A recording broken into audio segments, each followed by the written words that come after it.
Tommy the Bullfighter, written by Francis Morgan, illustrated by Nora Filtes. Tommy was in Spanish in a burrowing. A big black bull was about to draw him. Tommy Robot's friend Arcade was in his pocket. "What can I do?" cried Tommy. "Don't worry," says Arcade. "I can talk to the bull. I speak his language. Don't judge us," Arcade said to the bull in language he would understand. "We are friends. Your daughter, Isabella, sent us here to help you. I have a plan." Arcade quickly explained his plan to the bull. A second later, the bull put his head down and charged at Tommy. Tommy waved his red cape, and the bull ran right past him at full speed. "What did you say to that crazy bull?" Tommy screamed at Arcade. "He's trying to kill me." "No, he's not," replied Arcade. "I told him to pretend to charge you. He won't hurt you. He's going to make you look like a great bullfighter."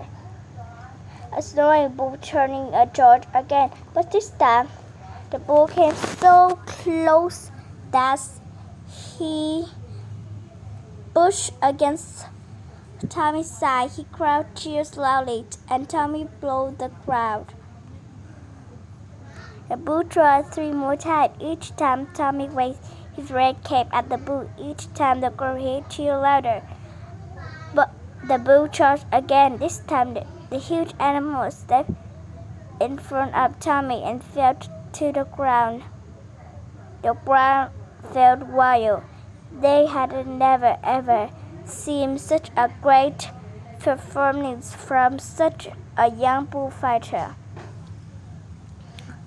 The man in the front row stood and spoke to Tommy, hitting from Tommy's pocket.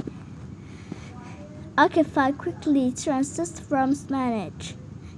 "He is the mayor of the village. He said that you are the best younger bullfighter he had ever seen.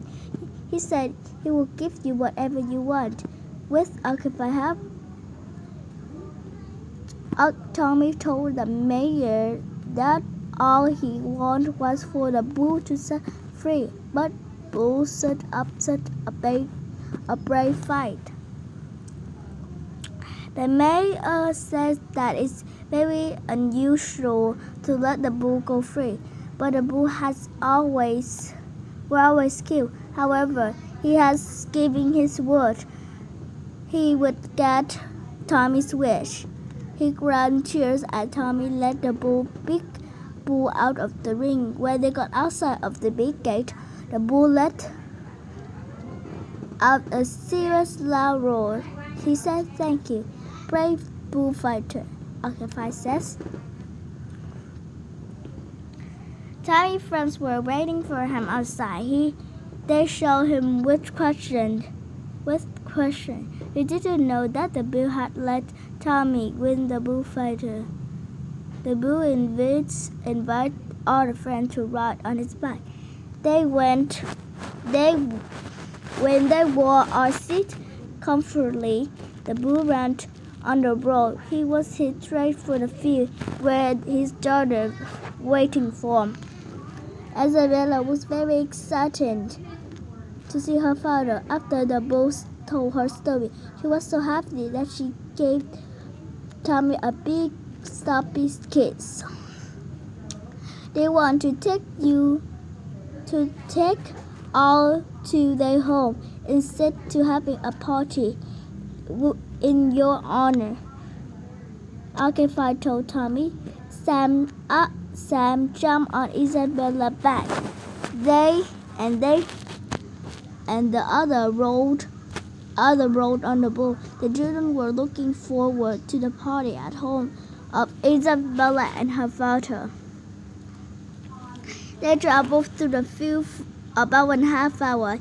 Even usually, they came to a small ranch. There were several bones and shells. At the end of the lunch green, there was a beautiful white ranch house with red tile roof. A farmer and his wife were working in the yard. The children were playing on the lawn. The father says his name was Peter Carson. Tommy shook hands with Miss and Mr. and Miss Carson and explained to them that happened to the bullfight. Miss Carson told the children that Isabella had warned it of the day before. Her father went to look for her. And another one had been seen. The Castle family was so glad to have Elizabeth and her father back. The animals were part of the family. Elizabeth's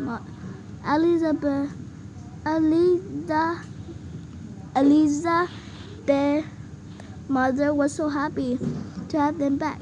Now to celebrate, we can make traditions. Spanish meal.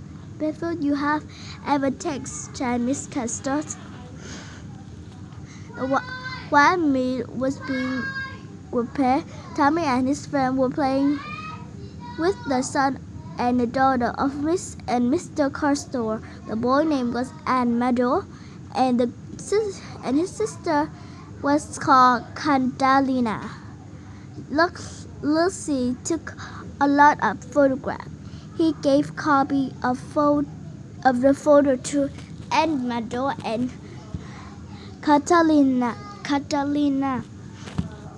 All of the children ran to the large wooden table when they heard Miss Castle call.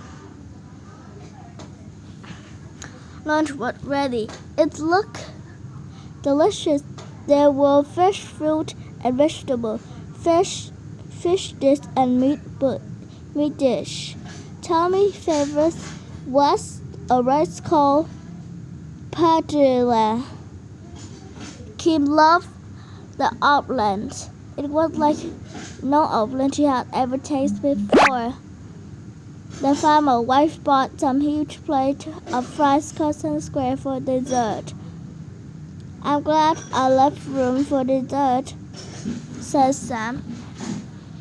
These cotton squares taste so good.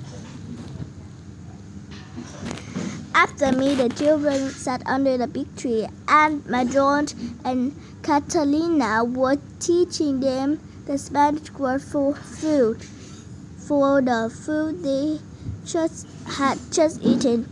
The children felt very happy. They were full after the delicious meal. It was warm and pleasant under the shady tree. One by one, everyone fell asleep. After 20 minutes, Algebra buzzed in Tommy's ear. Time to go, time to go. Tommy woke up his friends. They all said goodbye to their Spanish heart, including Elizabeth and her dad, the bull. The children walked to the field of sunflower just off the field of the farm.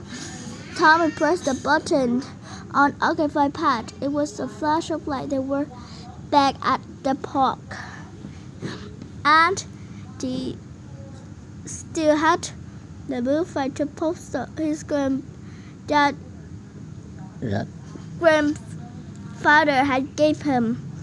He unrolled it and said, "It appears we don't have a post of Tommy fighting the bull. We may not have a poster," said Lucy, "but we do have this photograph of a brave little bullfighter."